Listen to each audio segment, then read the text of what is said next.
Hi, everybody. I just broadcast went live. We're going to give everybody about a minute to jump on and get all of our attendees in place, and then we'll get started.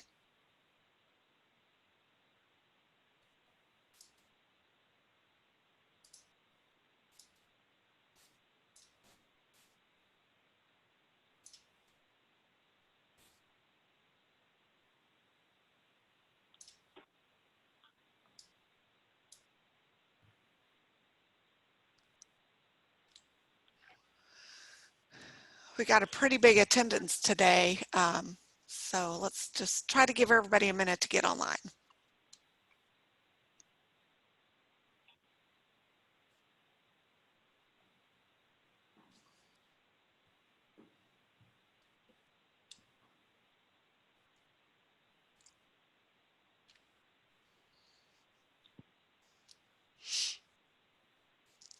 Okay. We're going to go ahead and get started. We do have a very full day today, so we're going to try really hard to stay on time. So my name is Amy Knight. I'm with Knight CPA Group, and we're a CPA firm that really only works with home health, hospice, nursing homes, assisted livings. I am going to really just be your facilitator today. We've got a lot of speakers lined up with Healthcare Consult Link and DL Piper, and they'll do their own introductions. But real quick, we've got this disclaimer just saying, you know, this is not legal advice. So we do have an attorney on today. If you want legal advice, be sure and contact him. Real quick, just a recap. This is an 8-week series that we've put together, and session 1 was last week. This is session 2. So session 3, I just want to kind of preview what's still to come. We've got session 3, and what we're doing is every Thursday at lunch for 8 weeks. So next Thursday is identifying operational efficiencies during pandemic recovery. The following week of July 23rd is going to be getting prepared for the next round. That's going to be a financial session. Session 5 on 7/30 is going to be legal aspects of the pandemic recovery. Session 6 on August 6th will be setting yourself up for financial success. Session 7 on August 13th is going to be addressing pandemic psychosocial impacts while rebuilding agency operations. I personally think this is a very important one. And then session 8 on 8/20 is going to be optimizing external opportunities for agency growth and expansion. And we do have, after the close of the webinar, you'll be redirected to our landing page for this entire series, and there are registration links there where you can pre-register for all of the sessions upcoming. So right now, I'm going to turn it over to Charity, and she's going to take it from here. Thanks, Amy. Hi, everyone. My name is Charity Farnsworth. I'm Senior Vice President at Healthcare Consult Link. I'm just going to touch on our agenda for session 2 and who you'll be hearing from today, and then we'll get started with our content. So for the first part of our session today, we're going to talk about emergency preparedness planning. Jennifer Amheiser from Healthcare Consult Link will be talking about that, and she'll tell you a little bit more about herself before she gets started. Then we're going to transition into infection prevention and control with Annette Redmond of Healthcare Consult Link. And then we will move into putting together a QAPI program with a focus on the COVID-19 pandemic, and that part will be done by Heidi Wall of Healthcare Consult Link. Now, tying into that will be governmental regulations related to agency quality and compliance programs, and we have Richard Chang of DLA Piper. And so each one of them will do a quick introduction when they get started, and then they will be ready to go. So we'll dive right in now to emergency preparedness and let Jennifer share her information with you.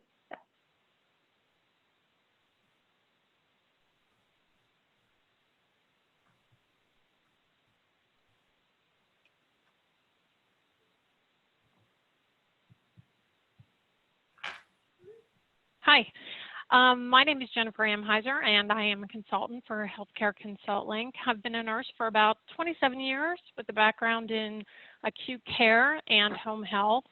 So for the next 15 minutes or so, I'm going to be talking about emergency preparedness planning. It only makes sense to devote a section of this when we're having a webinar on pandemic recovery. So first and foremost, an emergency preparedness plan, or an EPP, as you'll hear me refer to it as, It is a Medicare, it's a Medicaid requirement. So all provider types, and there's about 17 of them, but we're going to focus mainly on home health, hospice, and PAS. They're required to have an emergency preparedness plan. Your state licensing organization also has a requirement to maintain an EPP for licensure. And primarily, we're going to use the CMS directives when formulating an EPP. Specifically, we look at Appendix Z of the State Operations Manual. They have some guidelines for different provider types as well. So aside from these regulatory reasons to have an EPP and the obvious reason that you want to be in compliance and stay in business, why is an EPP important? All right. So essentially, it is a way to maintain access to healthcare during a disaster emergency, and it's a way for you to stay in business. Taking care of patients in their homes and providing quality care to them, it's important to us, right? But we also need to keep our staff and ourselves safe to do this. There are 3 general principles behind emergency preparedness planning, and your EPP should provide a good framework to do this. It's also an important resource in times of disaster. You know, that EPP binder that you have, it contains information about your business specifics to continue operations, and it should have many contact information and numbers to do this. So we're in the middle of a public health emergency. Why am I urging you to look at your emergency preparedness planning? Well, yeah, we're all pretty busy with a lot of things right now. For many agencies, the EPP binder is chock full of things. It has policies and information. It has staff in-service papers, and maybe it's only getting looked at once or twice a year. So you might not want to take that time to spend on it now, but you really should be. This pandemic, it's ongoing, it's constantly evolving. You don't want to be playing catch up later. Many agencies are just beginning to see their first COVID positive patients, and it's only a matter of time before your staff and their families are going to be impacted by that. And what I mean by this is that family members of your staff are likely to be a cause of exposure. So getting your policies and a plan in order is going to save you time later. You should also anticipate that this is going to be a focus of future surveys. Surveyors have pretty much said that. Many agencies have had a recent survey infection. These were targeted infection control surveys related to the pandemic, and they were done to assess your response and ensure that you are implementing actions to protect the health and safety of individuals. Many agencies did well, but don't mistake this survey for an assessment of your overall EPP. It was clearly focused. And also, in my opinion, this pandemic is providing CMS with a great opportunity to assess providers nationwide to a widespread disaster and compile data, you know, that could possibly be used for future policy assessment change. So looking at your EPP is going to give them that opportunity to see what's going on within agencies regarding their emergency preparedness planning and the response to it. There's a good chance you're going to see a simultaneous disaster emergency. COVID looks like it's going to be around for a while, and unfortunately, Mother Nature probably didn't get that memo that we're all busy right now. So, and another thing to think about, especially for those in the coastal regions, is that hurricane season is probably going to be picking up soon. So you're going to want to make sure you are addressing all disaster situations and evaluating how that may impact your agency. So let's talk about what your EPP should look like. So some necessary components of an EPP should be, basically, I'm thinking your EPP manual, it should be the go-to manual in times of disasters. In it, you should have up-to-date policies that spell out what you need to be doing. You should have an updated continuity of business operations.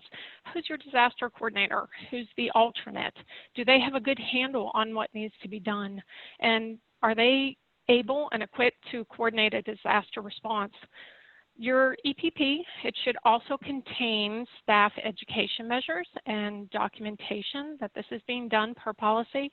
You should also be able to show that patient and family emergency planning is being done with all your patients on admission. That should be being done in the comprehensive assessment and updated at least every 60 days or with a significant change in condition. This is, I'm talking about your triage status and your patient's individualized plan for emergency. Your staff should be assisting them in planning on how to respond in a disaster and posing questions to them like, where would you go if there was a tornado warning? Pointing out interior rooms to them, or what if flooding occurred in their area? They should have an evacuation plan, and that evacuation plan really should be documented as well. Your EPP should also have documentation of all the exercise drills that are required and an evaluation of that response. So we're in the middle of COVID, an actual disaster. It's not short-lived. How are you going to evaluate your response when it's over? Are you going to recall all the issues that you encountered? It's important to keep documentation of the ongoing disaster so you're going to be able to evaluate them properly and plan for the future emergency situations. The COVID pandemic is something most of us have never seen the likes of before. We're all learning, adjusting daily. So I'm going to talk specifically about COVID and how it relates to your current EPP. So if you don't already have a separate binder for COVID, you really should make one. Again, that's a recommendation. I think it's going to make things a lot easier for you. Your current EPP should include policies on general pandemic emergencies. COVID has created situations that agencies are needing to address more closely. So on the Healthcare Consult Link website, we have some more specific COVID EPP policy addendums related to coronavirus, infection control, screening tools. Your COVID binder is a good place for these, and you should have these or something similar to it in there. You should also have access to an updated patient list or triage status, contact numbers, a copy of your updated call tree. This should already be in your EPP binder, and incidentally, you should be testing this out at least once a year and documenting that. You also should have documentation that you are updating staff, like your in-services, K-mails, case conferences. Lots of new information is coming out. Make sure you're getting it from reputable sites like the CDC and your state's HHS departments. Review your PPE supplies. I'm sure you're already doing this. I mean, who would have thought that we would have a PPE shortage and need to discuss reusing supplies? Are you keeping up to date with the CDC screening procedures and the latest symptoms that have been added? Those screening symptoms, they look different now than what they did in March. Your state's Health and Human Services website should also have specific guidelines. Develop your agency's policies with those in mind. Also, document that you've reached out to vendors, vendors who supply your patients with medications, ostomy supplies, enteral feedings. One thing I really think is important that agencies should be thinking about right now is staffing. Most agencies, like I said, are just beginning to see those COVID patients. COVID is spreading in the communities, especially here in Texas. Your staff and their families are most likely going to be impacted by it. So you really need to be thinking about your agency's policy on staff exposure and quarantining. How are you going to address those staffing shortages? These are things you want to prepare for before it happens and you start scrambling to meet those patient care demands. Again, refer to the CDC for the most updated guidance on that and develop your agency policy with that in mind. As home care providers, our goal, obviously, is to provide quality care, but it's always in the back of our head, you know, let's be in compliance with federal and state policies. So, as I said before, emergency preparedness plans are going to be a focus of future surveys. So I wanted to list some of the survey deficiencies that we have seen related to emergency preparedness planning. Okay, I am not going to read all of them, but I want to point out a few. That first one is related to the recent infection surveys that were done. There were some agencies that were not keeping up to date with current information from the CDC, HHS. You know, it's a good idea to designate someone in your agency that is looking at these websites daily and keeping up to date with any pertinent information related to your agency or the care that you need to be giving. Another one of those deficiencies is tribal contacts. Many of you, yes, may not have a single client that belongs to a federally recognized tribe, but if you're in an area served by a tribal organization and potentially could have a client that lives there, you need to have that contact number. And the reason that is, you know, there's, I think, over 500 federally recognized tribes, and they can receive federal funding. Many provide services and programs like emergency services to the people they govern. So having that contact information is, it could be helpful. Failure to show, the last one there, failure to show cooperation and collaboration with these officials. It's more than just listing a phone number. Your continuity of business operations should also detail how you do this. Perhaps you belong to a healthcare coalition, document that. So as I finish this section of the webinar on emergency preparedness planning, I want to leave you with just some recommendations. Get your EPP in order. Don't wait. If time's an issue, please reach out to us. We can help you with that. Update those policies, your continuity of business operations, your staff education. Have a specific binder. Again, just a recommendation, but I think it's going to make it easier for you. And develop a plan for staffing relating to the pandemic. You know, John F. Kennedy said the best time to repair a roof is when the sun is shining, and I think that can be applied to emergency preparedness planning too. So I urge you, plan for those staffing issues before you have a problem. Develop your agency's policy for exposure, positive results, return to work policies. Think about your agency's testing policies. Maybe you need to reach out to staffing services or other agencies about possible short-term needs. Keep up to date the evolving situation with CDC, their website, state HHS sites, accrediting organizations if they apply, and finally document. This isn't new advice. And I know as an industry, we tend to document a lot already. But if there is ever a time for good documentation, it is in times of unfamiliar situations like this pandemic. And thank you for listening to me. If you have any questions, you can reach out to me personally, and we have Q&A at the end.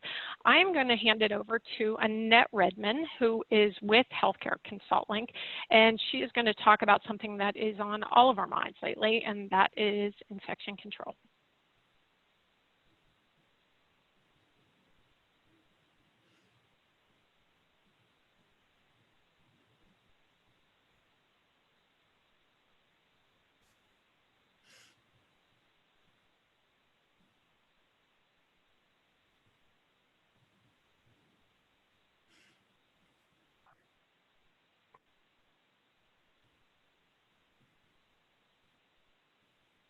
Hi, Annette. This is Charity. There you go. Go ahead. Okay. My name is Annette, and I'm going to talk a little bit about the infection prevention and control piece. I am a publications content writer for Healthcare ConsultLink, and I do quite a bit of research and on the different topics that are kind of in the industry currently. Charity, now I see you on the screen.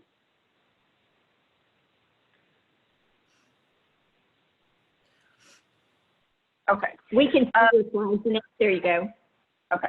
On the infection prevention and control, the World Health Organization defines it as a scientific approach. The infection prevention and control, the IPAC, refers to it as an evidence-based practice. So whether you see it as a scientific approach or best practice or both, it's just very imperative that you understand the importance of the infection program that you need to implement in your agency. The poll question. Let me launch it.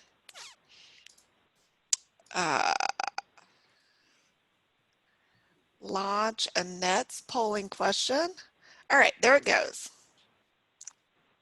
The sequence of doffing or removing personal protective equipment does not really matter. True or false?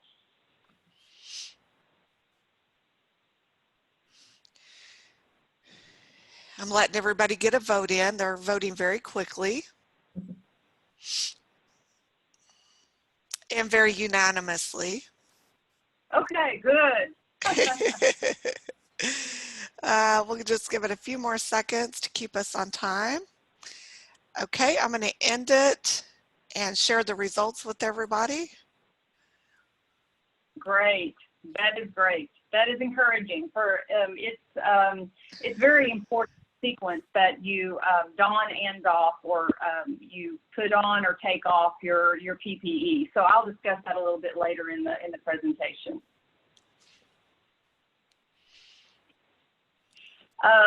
I want to stress the importance of educating your staff on PPE.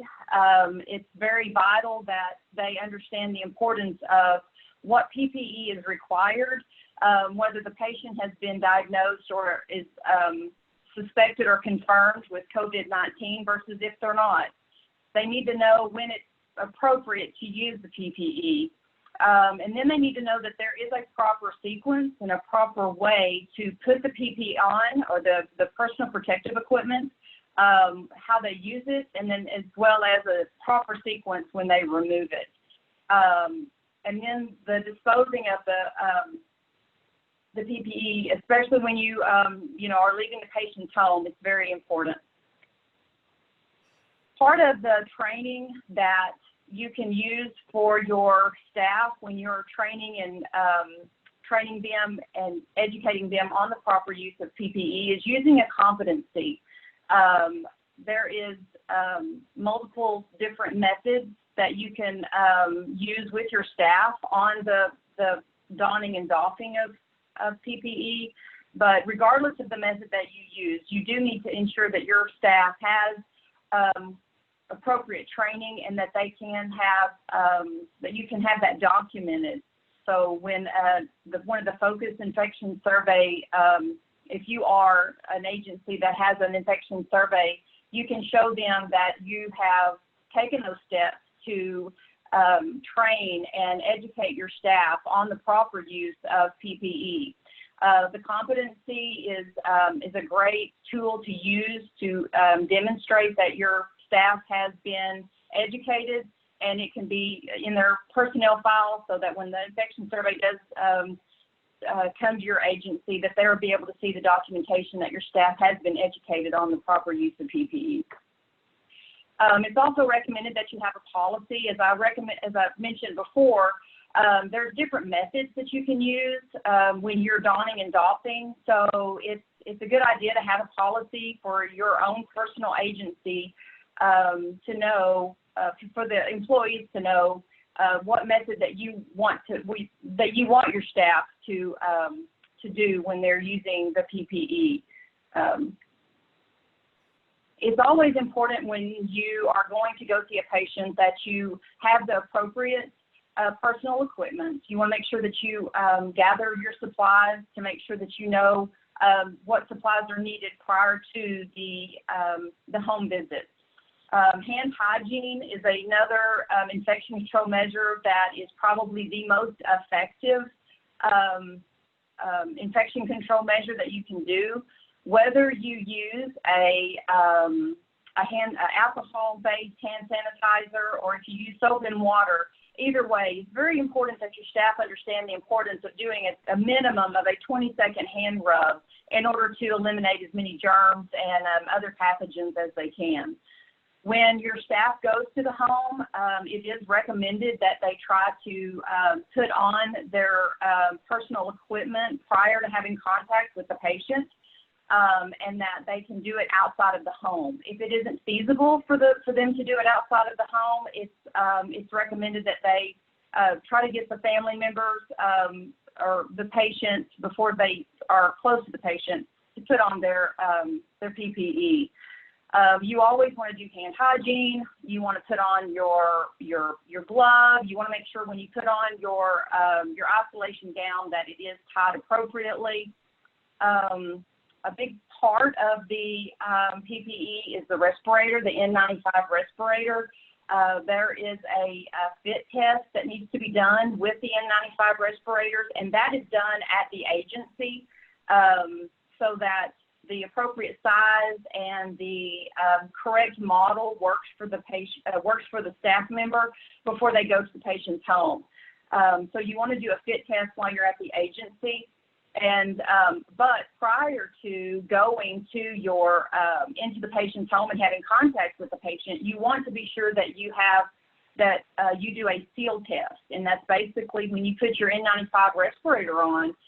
You want to be sure that when you expel air, that there's not any leakage around the mask, or when you inhale, that there's just a slight collapse of the mask.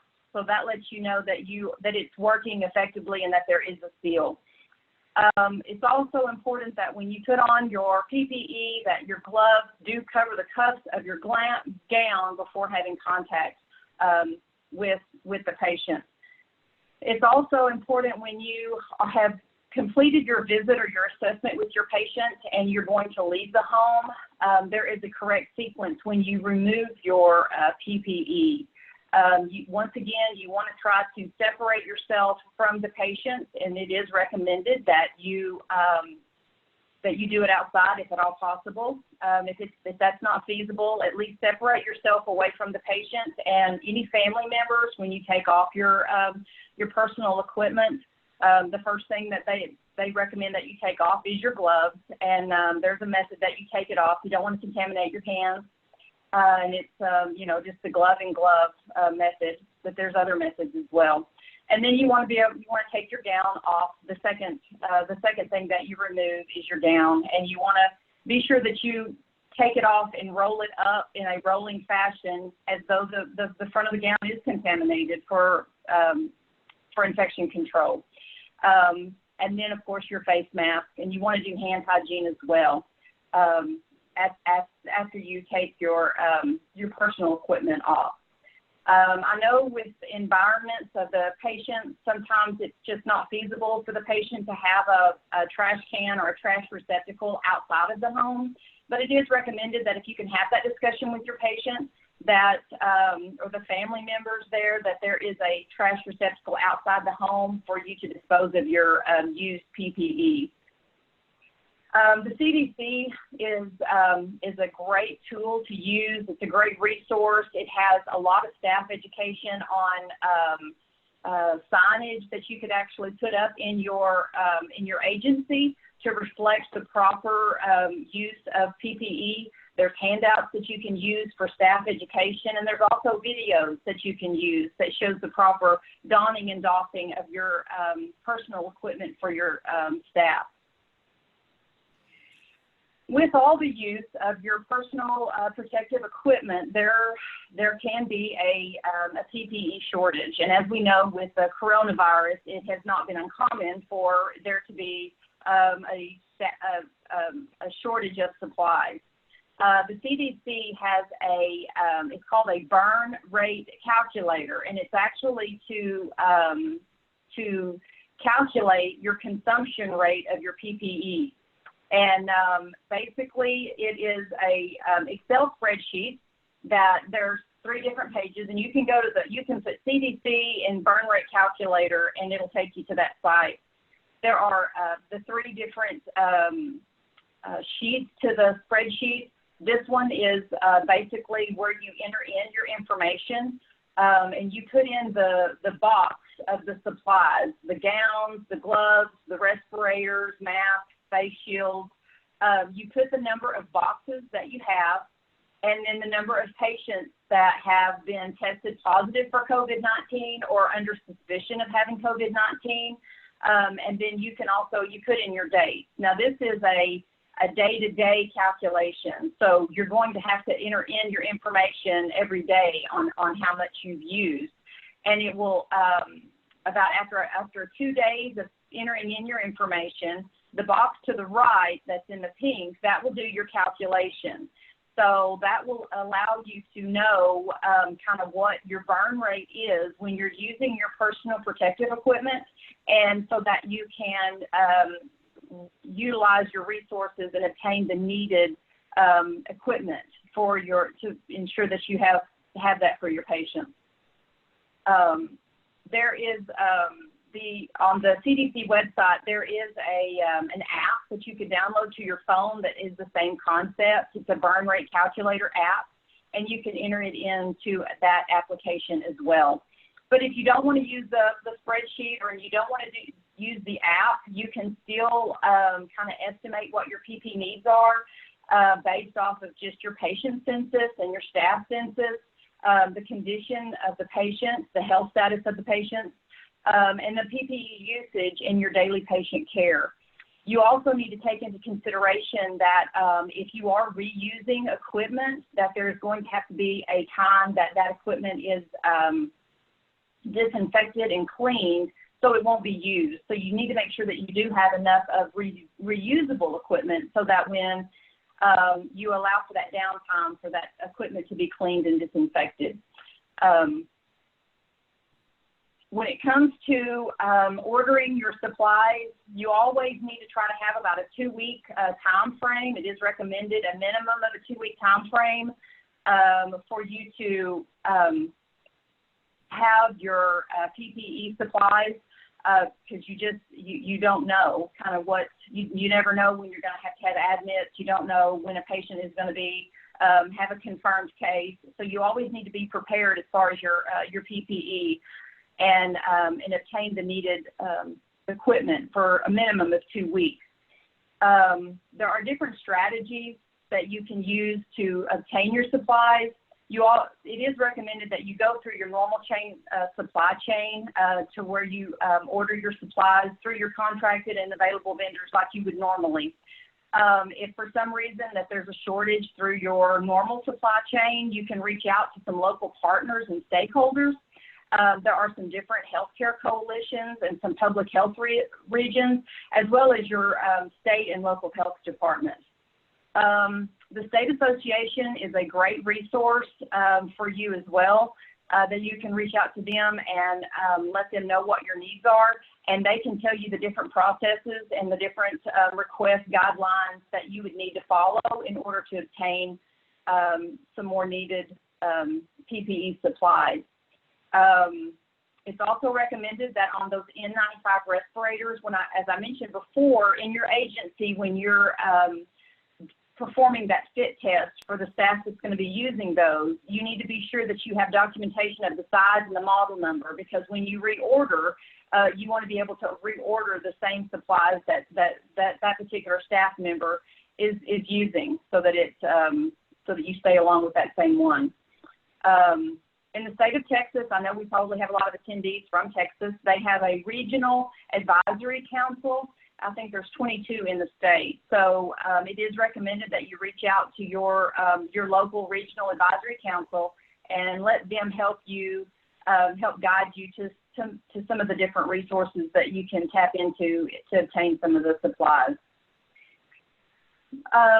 We talked a little bit earlier about some of the infection controls, the infection-focused surveys, and just some of the agencies that have contacted our company, that we have found out that some of the weak areas, or some of the areas that they have been asked about, is staff education. The surveyor is wanting to know or wanting to see documentation of where the staff was educated. And so that's very important. The infection control, prevention and control is only going to be as effective as the education is to those people that are going to be using it. So it's very imperative that the agency leaders make sure that their staff are educated and that there's documentation that their staff has been educated. I know there's a lot of information that's out there that you can use. I recommend CDC. I know Healthcare Consulting has some resources on our website as well that you can go to and utilize some of the resources on their education to educate your staff. The surveyors are also wanting to see that you have adequate PPE for your staff.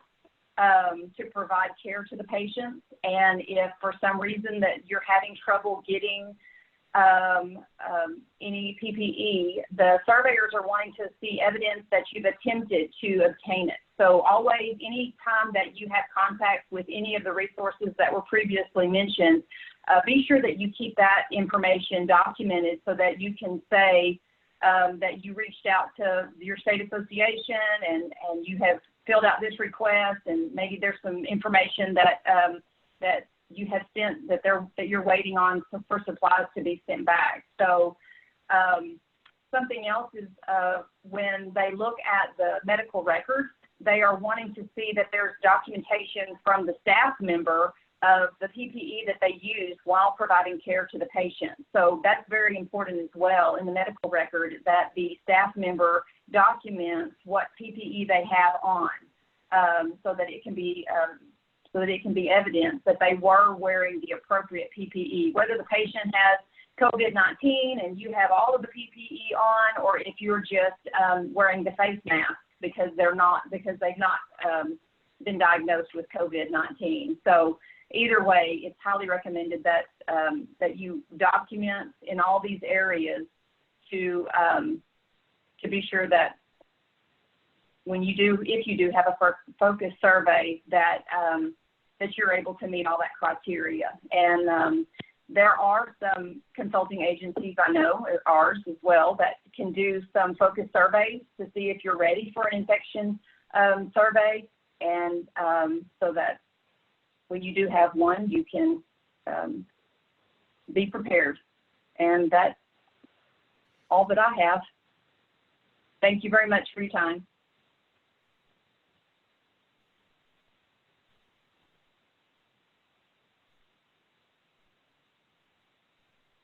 Good afternoon, everyone. This is Heidi Wall. I am the Director of Hospice Consulting for Healthcare ConsultLink, and I am going to be talking about QAPI. Before I do that, I'd like to just address that we are getting some questions in through the chat, and it's really best if you put that in the Q&A area, because that way we can collect those questions and we can actually address them, and we will have a record of them, so we'll post those eventually to our website, to the landing page.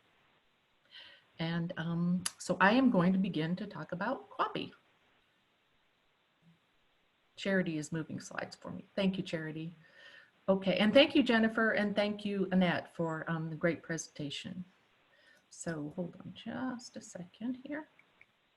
Okay, so in talking about QAPI, Richard and I both have the best topics of all because they're absolutely the most interesting. Just kidding. I know through the years I've done QAPI for, let's see, probably about 18 years now, and have focused primarily in that area. And one thing I can tell you is it is truly just like the dentist. It hurts, it's hard, but you got to do it. You got to do it because it's the best thing for us. And so when we go through this, you will see that it's a program that is required. It's important for every agency, regardless of your service, to have a QAPI program that's thorough and complete. And it's a requirement through the CMS regulations, the CFR 418 and 484 for home health and hospice. You'll also hear that this program is referred to either as quality assessment performance improvement or quality assurance performance improvement. In other words, QAPI, one or the other. Charity. The common requirements for home care and hospice are, this is both agency-wide for both services. You must develop and implement an ongoing agency-wide data-driven QAPI program. And that description is pretty common among folks who are doing QAPI and know what it requires. The program must be complex and reflect all the services that are provided. The agency must maintain documentary evidence of the program, and this must be available for surveyors. The agency must also be capable of showing measurable improvement in indicators. So not only are you measuring things, but you have to show improvement. And that improvement needs to be shown in areas such as patient outcomes, monitoring effectiveness and safety of services, and quality of care, and identifying opportunities for improvement. Next. Also involved in the QAPI program is the governing body. They are actually the ones responsible for ensuring that the program is ongoing, that it does address quality improvement, patient safety, and that it is maintained and that it is evaluated annually. So that means that in your agency, your QAPI plan that you have, you look at every year and you determine what measures you're going to be looking at, what you're going to be focused on, and how you're going to implement that program. Next. The program activities must do the following. So again, focus on high risk, high volume, problem prone areas. You consider the incidence and prevalence of those and the severity of those problems in those areas. So in hospice, those areas that we are looking at mostly that are a high incidence, can be in severity of problems that really have the best outcome or palliative outcomes, patient safety, and the quality of the care provided. In home care, the requirement is that they need to lead to an immediate correction of any problem that threatens the health and safety of the patients and clients. So I hope you're getting in all this, that it's safety, it's quality, it's patient outcomes is the main focus. And that it's aimed at performance improvement and that you must track the measures that you implement. Next. So when we're doing that and we're looking at these problem-prone areas, we look at developing what we call PIPs, or performance improvement projects. I'm sure you've all heard of those. Hopefully you have, as part of your QAPI program. In that program, the number and scope of the projects must reflect the complexity of your program and past performance of your agency services and operations. So in other words, if you have several corrective action plans in the past, you've gone through those, and you keep having the same problem over and over again, one that I see commonly moved into a PIP is actually wound care documentation, because we do see a lot of times when wound care is not, there are not orders for it, the orders are not followed, it's not documented on at least a weekly basis as an assessment. So that's one area I commonly see a PIP in.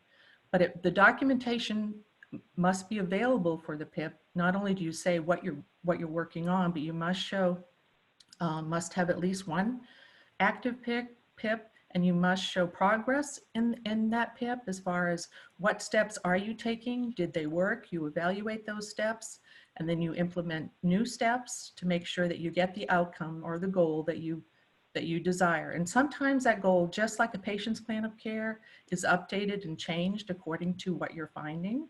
So it's an ongoing, evolving process. Some PIPs can last even up to a year, 4 quarters, because you want to get to that point and you're trying several different steps to get there. Next. So the requirements for Texas agencies for QAPI, specifically to Texas, are that the QAPI committee implements the program, although every agency has a QAPI committee. In Texas, the administrator, the supervising nurse or therapist, and the supervisor and agency for licensed personal assistive services, and an individual representing the scope of services provided by the agency, all have to be members of that committee. So like, for instance, in hospice, you would have a social worker, a chaplain, any services that are provided. If you do PT, you really need to have your physical therapist on that committee as well, and of course your medical director. The committee must meet at least 2 times a year, and more often if needed. We highly recommend quarterly, because if you only meet 2 times a year, it's hard to really review all the outcomes and decide whether they're working or not, the interventions, and what you need to update. Because that plan, the committee must review and update that plan at least once within a calendar year, and usually more often is required. Next. All right, so appropriate measures for a QAPI program. These are the measures that are used in care planning and coordination of services and events, and they must include an analysis and review of the following. And so I'm not going to go through all of these, but you know that we always review records, whether they're active or closed, negative patient outcomes, complaints, incidences, medication errors, adverse patient events. But one big one right in there is infection control activities. And this is according to the TAC. Next. So when we talk about infection control activities, I'm sure many of you recall that back in was actually May 11th of 2020 this year, in response to COVID, they actually the CMS put in effect the blanket waiver. And this blanket waiver was retroactive all the way back to March 1st of 2020. And what it basically says is for both home health and hospice, that the requirement for the QAPI must be modified to actually narrow the scope of the QAPI program for the agency to concentrate on infection control issues while retaining the requirement that remaining activities should continue to focus on adverse events. So you have a focus of infection control, and then in response to that, what are some adverse events are you seeing in addition to that? So this modification was supposed to decrease the burden associated with the development of a broad-based QAPI program. Well, as you can see, we've been talking about talking about QAPI programs, and infection control has always been a part of a QAPI program. CMS is just now saying you're going to zero in and focus on that because of the COVID-19 pandemic. Next. So I'd like to do a polling question. So if, All right, let me get that pulled up for you. thank you, Amy. You're welcome. Hold on, let me do it right this time. I did it wrong the other day. Okay, Heidi's polling question, and here we go.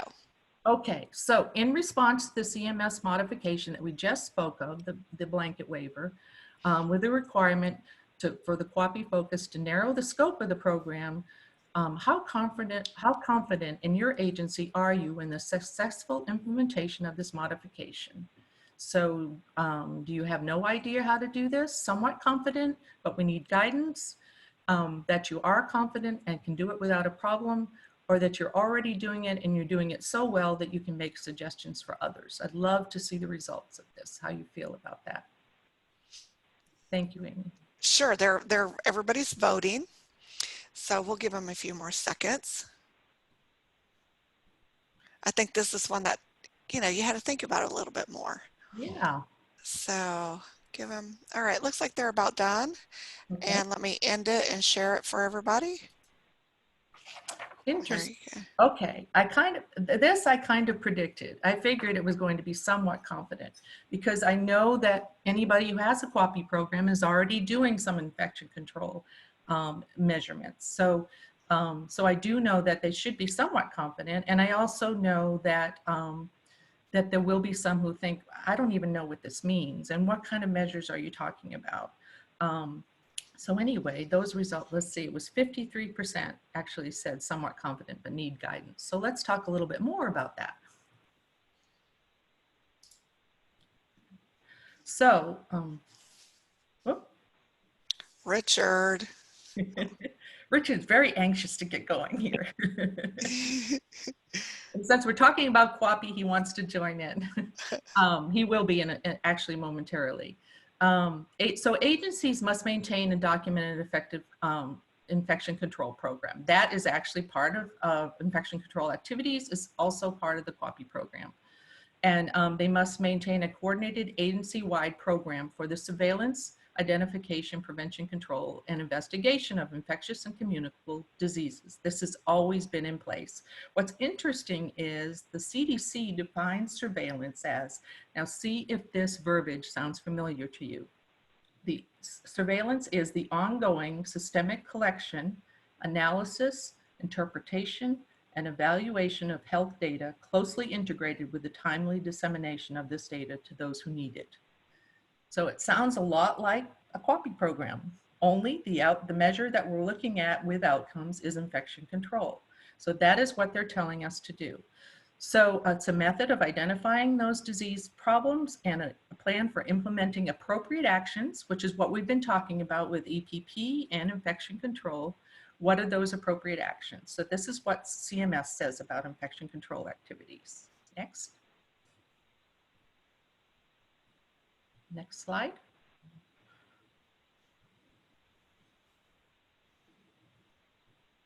So with infection control, as Annette talked about, we must have policies that address infection control.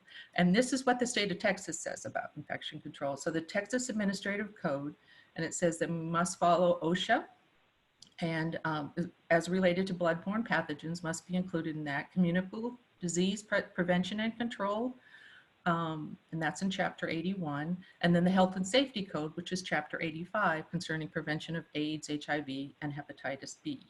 So they get that specific with this.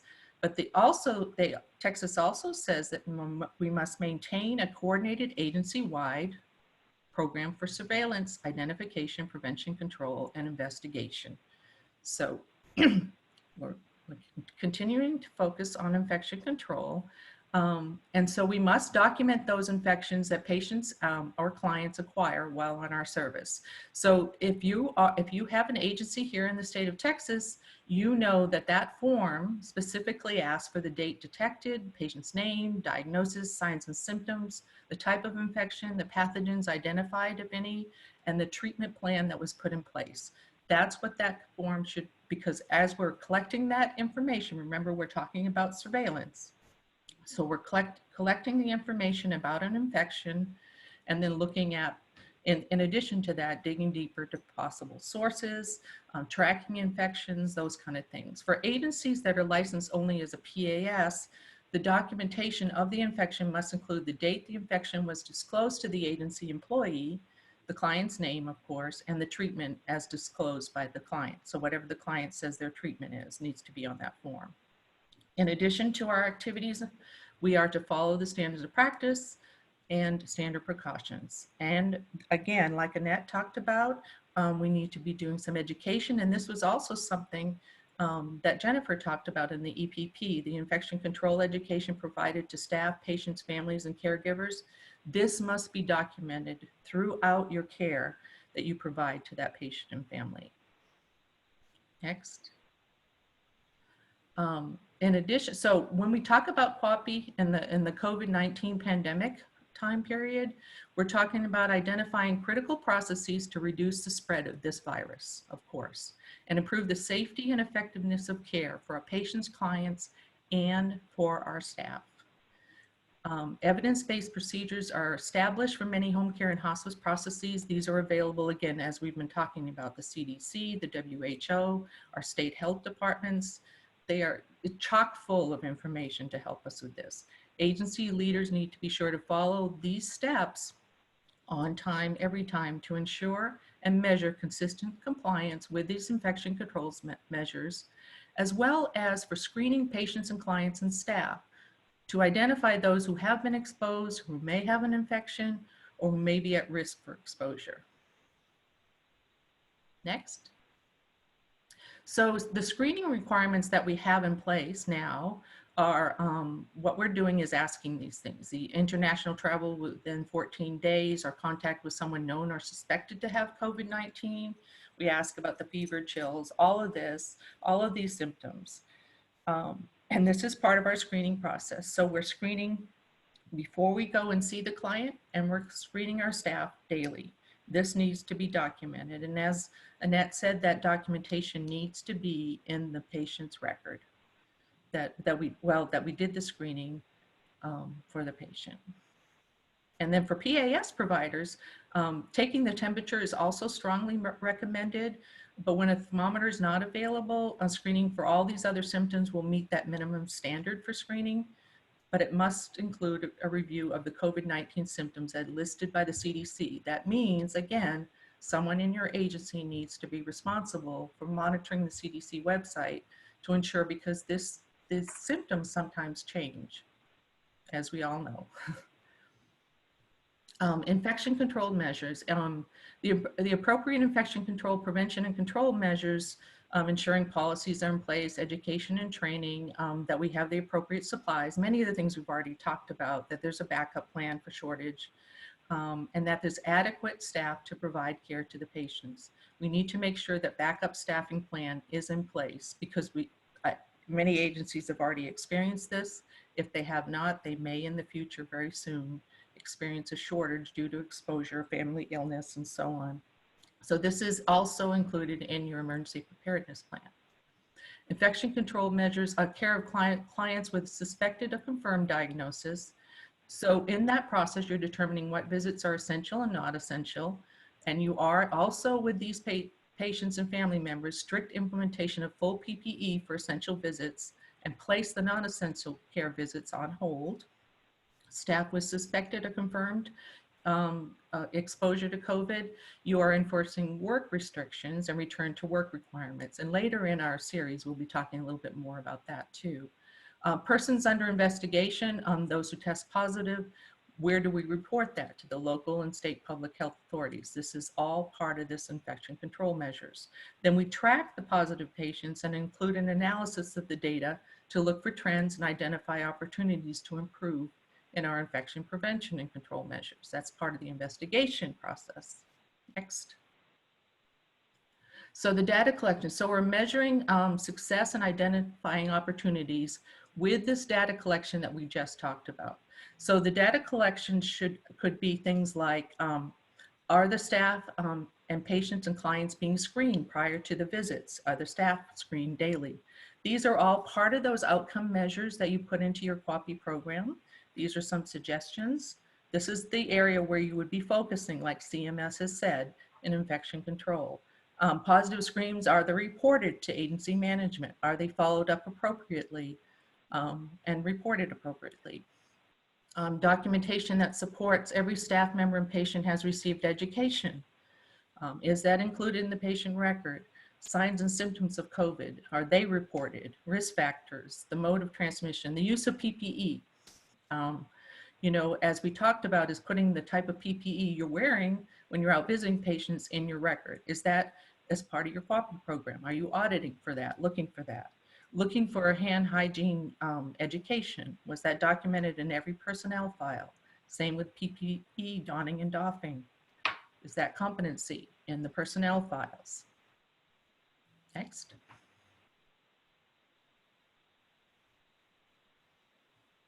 And then you review the documentation to determine if each step was performed, as we talked about, but any variances that you identify with some of these things that have not been done. For instance, maybe someone goes out and they come back to report that a family member at the patient's home just reported that they were positive for COVID and they have symptoms. And so you want to ask the question, first of all, is how did that happen? This is an adverse event. The staff member got out there without knowing that. Did they do the screening first? Did they wear the proper equipment, PPE? Was the family member there? When they're screening, they need to be asking who is going to be at the visit and need to screen those people as well because they'll be exposed. So these are adverse events that you can be documenting and actually, you know, investigating to find out how this happened. And next slide. And so if that variance does occur, when I talked about, like, for instance, that incident where the staff member was exposed because they weren't aware that a family member was positive and went into the home, you might do a root cause analysis. How did this happen? Was the screening actually done? Did they not know the family member was coming over? Had the family and patient been educated on, you know, we need to know whenever we go out to a visit, you know, who has tested, who does have symptoms, you know, you need to be communicating with us, those kinds of things.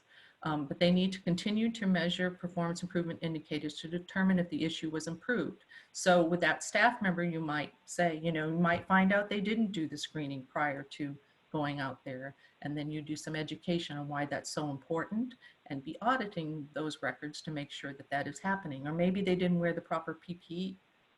And so now they're going to have to monitor that staff member and do some education on the proper PPE requirements. Next. And so the last thing I'm going to talk about is just there are additional waivers within the QAPI program in addition to the blanket waiver we talked about with the QAPI focus for infection control, and that had to do with quality reporting. And that quality reporting was actually started for any reporting from October of last year to actually June of this year was on hold. Now it was optional, you could report it or not, had to do with both the CAPS the CAP surveys for both hospice and home health. But actually starting on July 1st, the CAP surveys need to start again. So those will be sent out. And in addition to that, for HIS submission for hospice, any admission records and discharge records that occur, discharges or admissions that occur on or after July 1st need to be submitted. So just to be aware of that. And I think Richard may be talking a little bit more about waivers. So I'm going to pass the baton to Richard.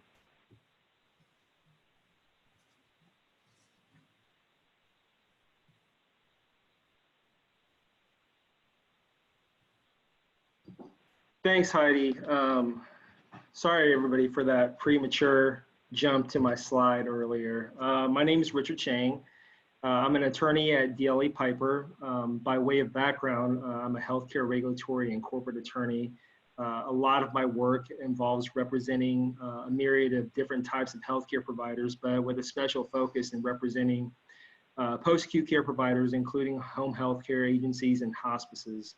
Really, the background of my presentation is really to elaborate on what's already been presented. And through Heidi's presentation and everyone else's, you got a taste of QAPI and infection control. And so now I'm really going to dive in a little bit more on talking about the Medicare conditions of participation, how it may impact you as an agency, but also to elaborate a little bit more on the blanket waivers that were issued by the federal government, not once, but on 2 different occasions. And we'll talk about that. And the last leg of my presentation is really focused on why it's important to have some internal controls and to develop a compliance program and some type of a tracking system that may help your agency grow and obviously prosper and obviously mitigate risk as well. Let's see here.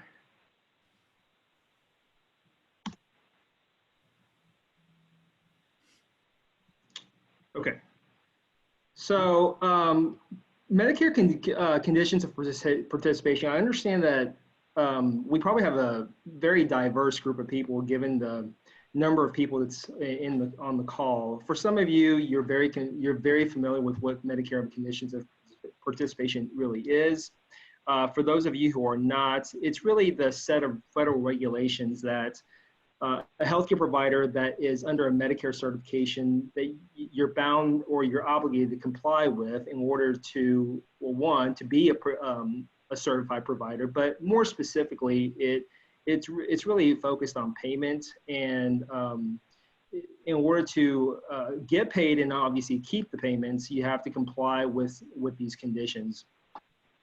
So really starting in 2017, that's when we saw some changes in the Medicare COPs with the focus on quality of care. At that time, CMS made some changes to attempt to not only focus on quality of care and maintain patient safety, but it was also to reduce medical errors and paperwork and how home healthcare agencies and hospices, how they're operated.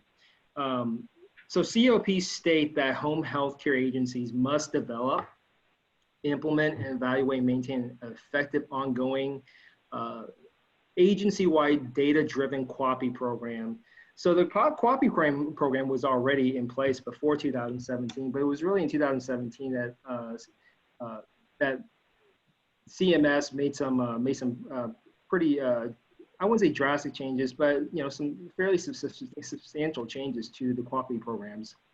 One thing to note is that there's no one size fits all. You can't just go get a template QAPI program.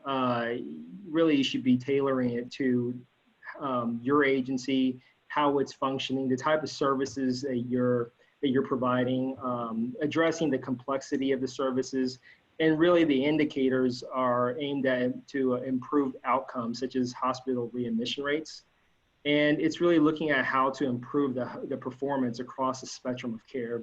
You really just have to keep in mind that the QAPI programs is what it is. It starts with the word quality, right? So you're looking at quality and protecting the best interests of Medicare beneficiaries. So let's talk a little bit about blanket waivers. Really, obviously the blanket waivers were instituted. That first round of blanket waivers came towards the end of March because of COVID-19 and the pandemic. And at that point, CMS issued a number of different waivers for a number of different types of providers, everything from long-term care hospitals to SNFs, and obviously within the blanket waivers included home health and hospices. A few waivers that I think that's noteworthy are waivers that provide extensions for home health care agencies, the amount of time they were given to complete the comprehensive assessments. It gave home health care agencies a lot more time, raised it from 5 days to 30 days, and obviously more time for the OASIS submission requirement as well. I think, and personally, I think one of the biggest changes, and I think it's a change that's going to stay for a while, is the use of digital health technology, and specifically here with telehealth. It's really, blanket waivers expanded the use of telehealth along with a lot of the other components that's associated with telehealth, such as privacy and security of PHI, or protected health information. The HIPAA guidelines and some of the HIPAA requirements absolutely got relaxed because of the blanket waivers. And keep in mind, the blanket waivers, it only really applies during a period of a public health emergency. Now, currently it's supposed to end July 25th, but according to Alex Azar, who's the Secretary of the Health and Human Services, or the Department of Health and Human Services, it's also expected to be extended as well. So keep in mind, these blanket waivers, while effective now, is only good during the period of a public health emergency. I think effectively, because of these waivers and how it's implemented and how it's impacted healthcare as a whole, some of the effects of these blanket waivers are to stay, in my opinion. And there are a lot of other ones that involve Stark and anti-kickback. A lot of the blanket waivers that talk about how billing is conducted and different relationships that home healthcare agencies may develop over time. The face-to-face encounter, has been affected by the blanket waivers. It's been waived. The QAPI program really got narrowed with the blanket waivers to have a place of much bigger emphasis on infection control. Rightfully so, because, well, COVID-19 is an infection control issue. So the QAPI is really focused on infection control while maintaining the activities that addresses adverse events. Also, another noteworthy blanket waiver is the health and the home health quality reporting program for agencies were exempt. Normally, there's a reduction in the annual market basket. However, because of failure to submit that report, that's not going to be the case. Obviously, there are some other waivers that involve hospices as well, such as waiving the use of volunteers, on-site visits for hospice aides, and non-core services such as physical therapy and occupational therapy. As previously said, that was the first round of waivers. The second round of waivers is all, I mean, legally it didn't really change anything. It just really added to it. And so on April 30th, CMS published a second round of COVID-19 related blanket waivers to give more flexibility. And keep in mind that the purpose and the premise of the blanket waivers is really focused on allowing providers to address more imminent needs that's related to COVID-19. So how they saw it was the legislative intent behind some of these waivers is, hey, we have these restrictions, we have these guidelines, we know that the providers are required to follow these rules, but we have this pandemic, right? We're in an imminent state of an emergency because, hence, public health emergency. How do we address that? Well, let's take some of these burdens away so they can focus more on imminent patient care. And that's how some of these waivers came about. For home healthcare agencies, they added a few new ones, such as they gave a new deadline for the 12-hour home health aid training that needs to be performed. And because of the waivers, it doesn't need to be performed until the end of the first full quarter. So if you're in the middle of a quarter right now, that's not the full quarter. So it's really the end of this quarter, the current quarter, and then one additional quarter thereafter. So keep in mind that that's the amount of time you're allotted. Some of the detailed information that providers are mandated to exchange because of conditions of participation, that's certainly been waived. Not to say that the information itself has been waived, but the amount of detailed information that has been waived. Of course, it's the number of days to provide patients' medical records, that's been reduced as well. I'm sorry, that's been actually extended, pardon me. And of course, hospice, the annual assessment in service postponed until the end of the first full quarter. All right, so what does all this mean? You have a lot of these changes and restrictions. You have conditions of participation.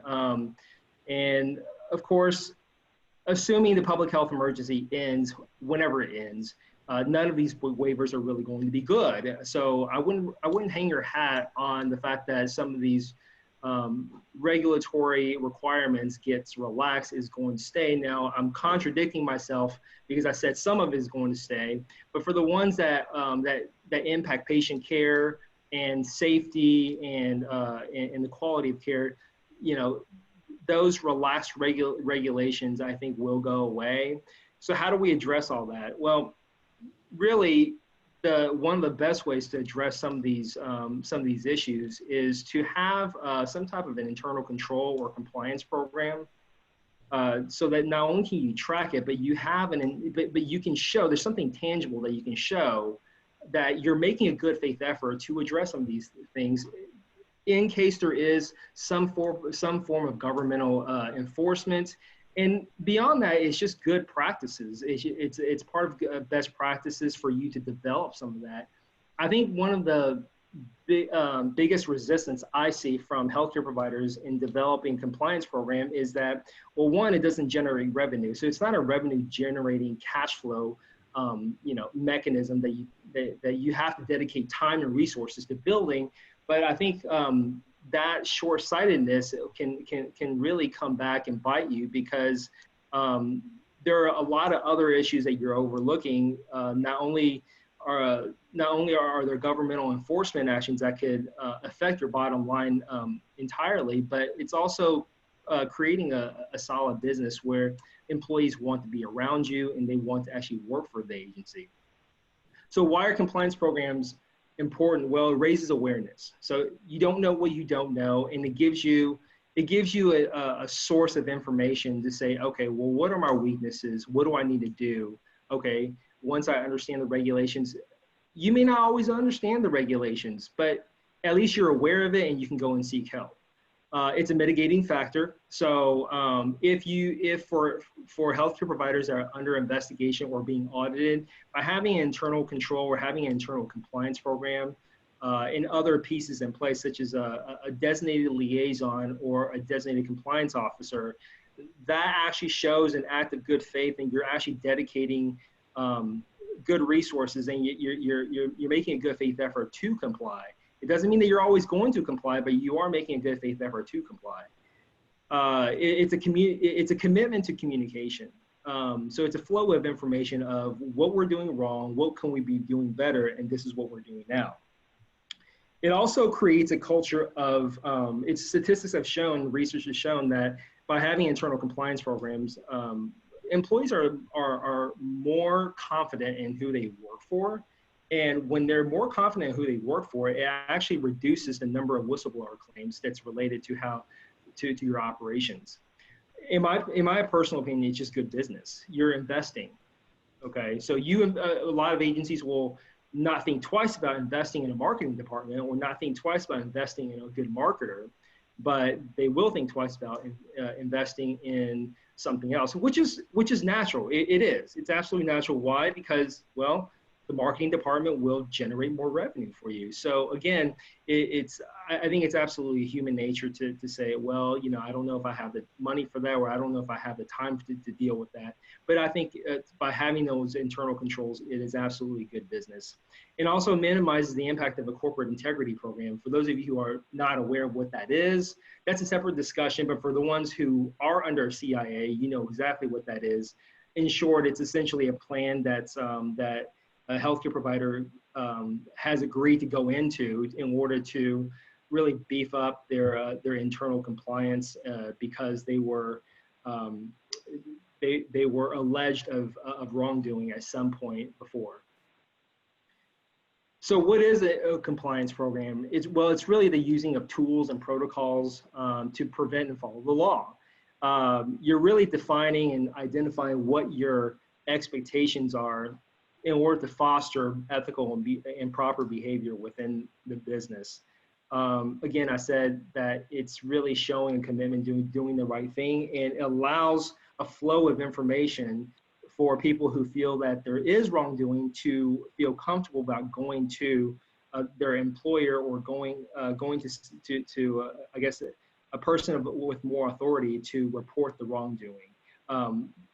Giving employees the ability to do that, I think that's the key to reducing your chances of whistleblower claims and other forms of staff-related liability issues.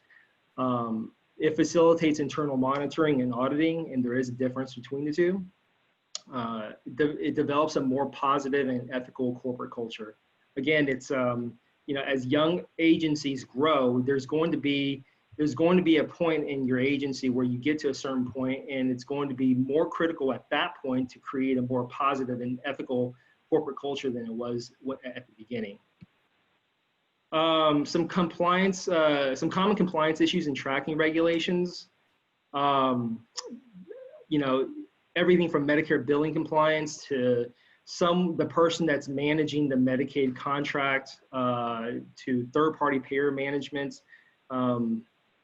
You know, understanding what you're obligated to do when you've agreed to a commercial contract as a provider. Labor employment issues, how to handle different types of labor employment issues such as termination, hiring, firing, etc. Safety, it's especially important now with the requirements for PPEs and return to work programs for employees and how to address patient issues. Quality, we've already talked about that. And anti-kickback, patient solicitation and marketing efforts, and how as an agency you develop those good practices to stay away from violations in those areas. Privacy and security of PHI or protected health information as it relates to HIPAA and state law. For those of you who are in Texas, it's the, you know, as you know, there is a Texas Medical Records Privacy Act. It's synonymous to HIPAA. Of course, it's a lot more broad than that. And also other ancillary state laws such as the Commercial Bribery Act that would apply to a lot of you, and licensing board requirements. Okay, so we have polling question number 3. I do not know how to launch. I got this. it. Okay. Let's see. Polling question number 3 coming up. And Charity, I have your name on this. I don't know if you want to read it. Yes, okay. So what we want to do with this polling question is we just want to find out in general after today's presentation, how comfortable are you with your agency's EPP, infection control, and quality program compliance? You know, A, are you very comfortable? You know, you feel like your agency's doing very well with the requirements in these areas. The next choice would be that you're somewhat comfortable. Basically, you have a few gaps that probably need to be closed, maybe with some education and process improvements, but otherwise are okay. The third option is that you're not very comfortable, that you may be doing some things right, but overall you're probably not compliant. And then lastly, the option that you're just uncomfortable after hearing our presentations today, that if you were surveyed, you would anticipate challenges in the event of a survey. So we would love your feedback on this, and that way we can just see how the group falls for those of you who are on today. Still got quite a few voting, so I'll let it go for a few more seconds if you can try to get it answered. And one thing I'll add to really wrap up my my talk is that keep in mind some of these conditions of participation.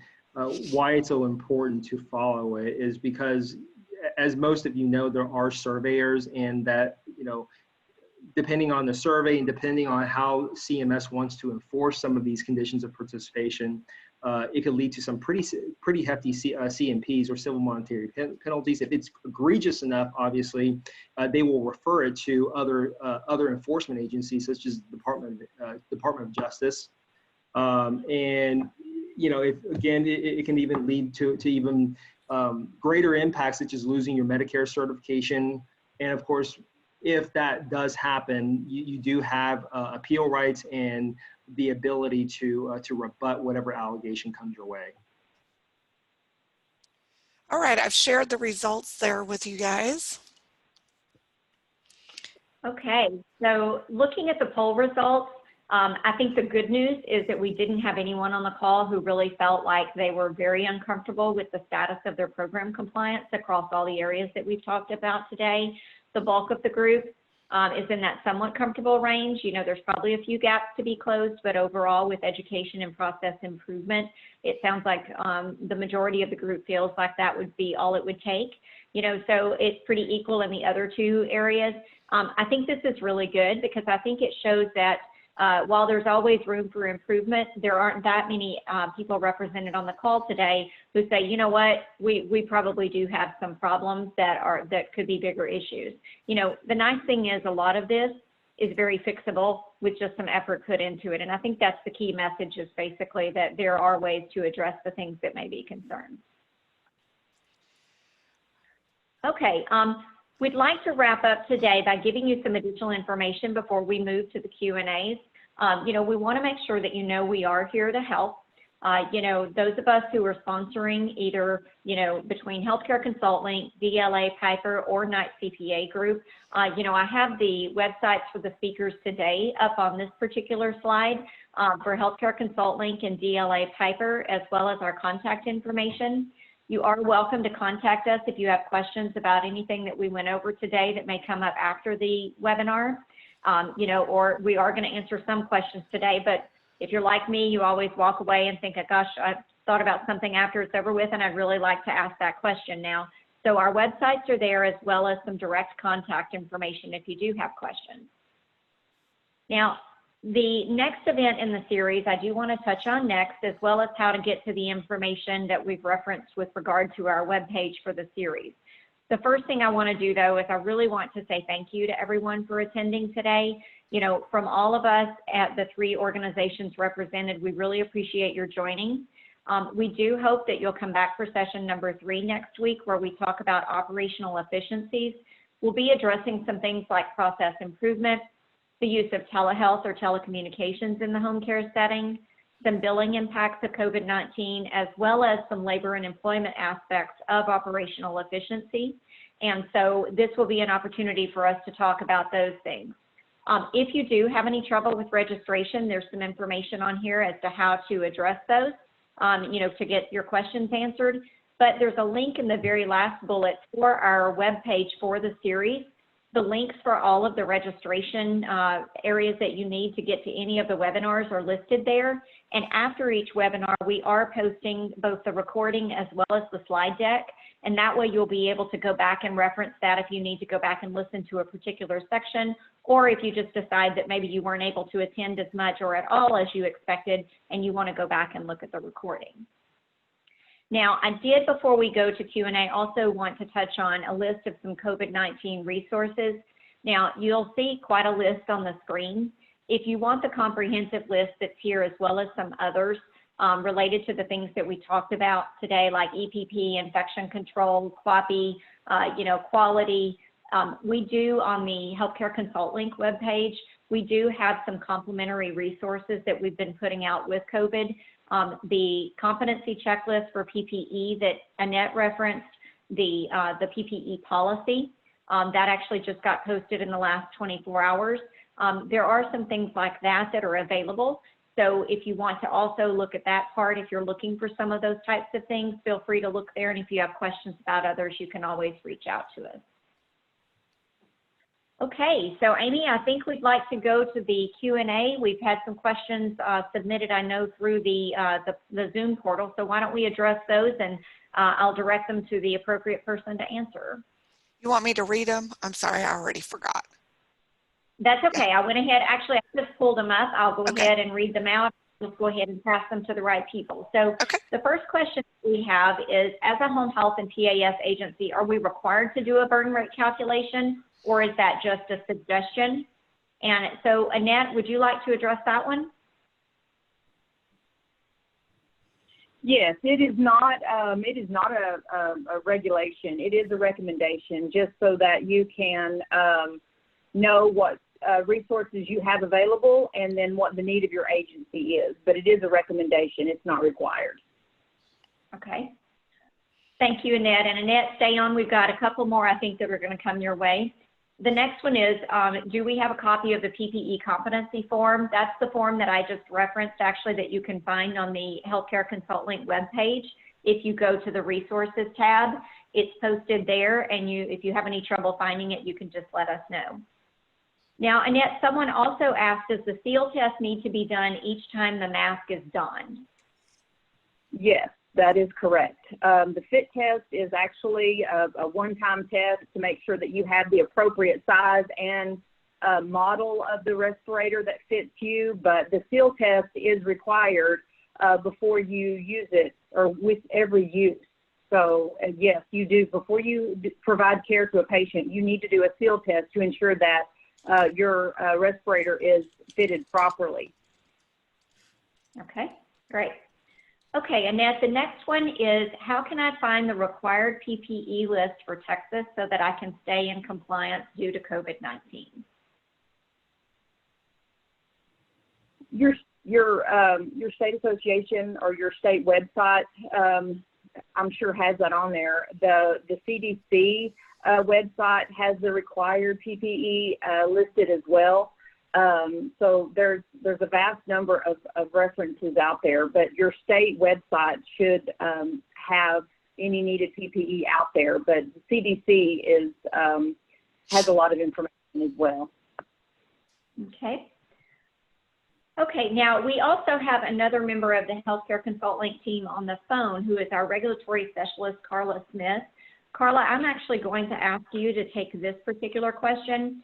Someone asked, can a PAS agency require a COVID test for employees before the employee or starts, you know, if they maybe send them to a free testing site, or, you know, can they require that the employee be tested in order to start? And Richard, you may want to contribute to that also from the labor standpoint. I'm not aware of any requirement for that. If they're not symptomatic, I'm not sure why you would want to, but I haven't heard anything like that or seen any regulation that would require that. Okay, Richard, from a labor and employment standpoint, what would your feedback be? Can an agency require COVID testing before the employee starts to work? Yeah, that's an excellent question. I dealt with this just yesterday. You know, I would say defer to your employment handbook or your internal policy.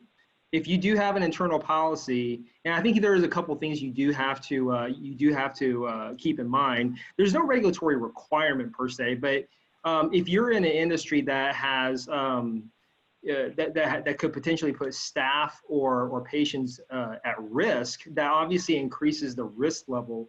And if you do have an internal policy that says that we want our employees to go get tested before they return back to work, or if you some healthcare providers will look at the CDC guidelines, and the CDC guidelines they have different brackets. They have like a bracket for employees that have tested that are symptomatic and have tested positive, or that are asymptomatic that didn't get a test. They have different brackets, and they give you a certain amount of time before they can actually return. Well, they give recommended guidelines. It's certainly not a mandate, But without knowing anything about the agency, without knowing any facts, I would say you have to you have to develop your internal policies and be consistent with it.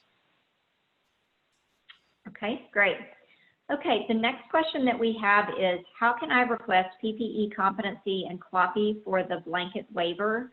As far as requesting the competency, I'm not quite sure from the question if the person asking means the, requiring the staff to do it. You can require that as a part of your processes in your office, and there is a tool if you need it on the HCL website in order to document that. Now, as far as requesting QAPI for blanket waiver, I'm not quite sure what that means from a question and answer standpoint. Heidi, do you have any input on? What I'm thinking they may mean is when I suggested that the PPE competency be part of the QAPI as far as looking at an outcome, did all of your staff actually do the competency, and is it in their file? So using a tool to do that for donning and doffing. And I would actually say do it one time initially. It should have been done, a while ago, of course. And then in addition to that, I would suggest doing it every few months, and certainly as the incidence has increased and their risk for exposure, to do it again, do some more teaching. Great. Okay, we do also have a question. Do we know of any guidance for using clear face masks? Annette, would you like to take that one? I don't know of any specific regulations on a clear mask.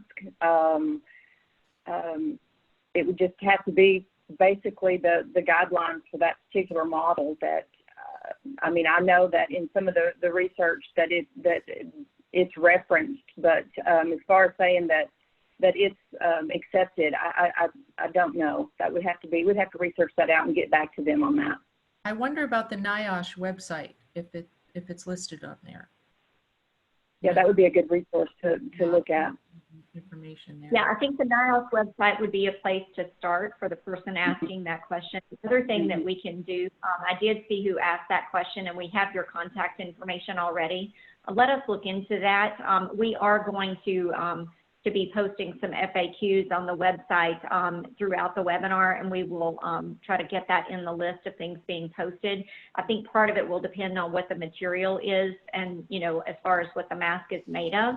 From the perspective of, the recommendations are based off of what the masks are made of and what level of protection they provide also. Okay, as of right now, those are all of the questions that we had posted through the question and answers part of Zoom. We'd like to give it another minute just to make sure that there aren't any follow-up questions before we wrap up for today. While we do wait on that, like I said, we'd like to thank everyone for coming today to be a part. And if you'd like to look for the recording as well as the slides, we'll have to take a little bit of time to get those posted today, but we will get them posted. Let's see, we have another question that's come in. Have you already addressed the question about paying an employee whose patient has been quarantined? Richard, from the labor and employment standpoint, can you address this question about paying an employee whose patient has been quarantined? Well, I'm not really clear on what the question is. I think what they're saying is, do you have to pay an employee whose patient has been quarantined and that the employee isn't able to see the patient? You only have to pay an employee if, assuming they're a non-exempt employee, you only have to pay them for the amount of time they actually incurred working, or in other words, for the amount of time they actually spend benefiting the agency. If the employee doesn't see the patient, the employee isn't working. As such, you don't have to pay the employee. I hope that answers your question. Obviously, unless the employee is a non-exempt employee, is an exempt employee, is on a salary, then obviously whether or not the employee sees the patient is a non-issue, because chances are the employee is doing something else that benefits the agency, and they're being paid as an exempt employee. Okay. Okay, we also have a question about, and the person who asked it said thank you, so I think that answered their question. Okay, so there's also a question about videos on donning and doffing of PPE, both in English as well as Spanish. Annette, I know you've been doing research on the PPE quite a bit. Can you recommend any specific resources at this point for videos on showing staff how to don and doff videos as a part of their education process? I do know that the CDC website does have the videos in English, and I do know that they do have resources available in Spanish as well. Education resources that they could hand out to the patients, and actually some signage or posters that they could print off and actually post in the agency. But they are in English as well as Spanish. I don't know. I do know that the videos are in English, but there are some other resources there in Spanish. The other thing I would add to what Annette just said, and of course I can't speak to the quality and or accuracy of them without us having looked into them on the spot, but I know that there are different videos on YouTube about donning and doffing of PPE. We always refer back to the resources like the CDC that we obviously feel are better vetted from that standpoint, but if you're looking for a Spanish one that is not available there, that might be a place to go.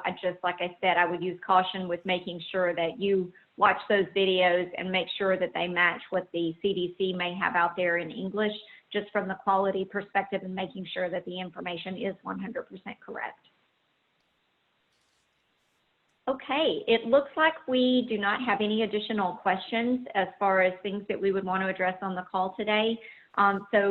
Thank you very much for attending today. We will have session 3 next week, and you're welcome to reach out if you have any follow-up questions, and we look forward to having hopefully as many of you back as possible next week. So thank you very much for joining, and we will talk with everyone again next week. Bye, everybody. Bye. Bye to everyone.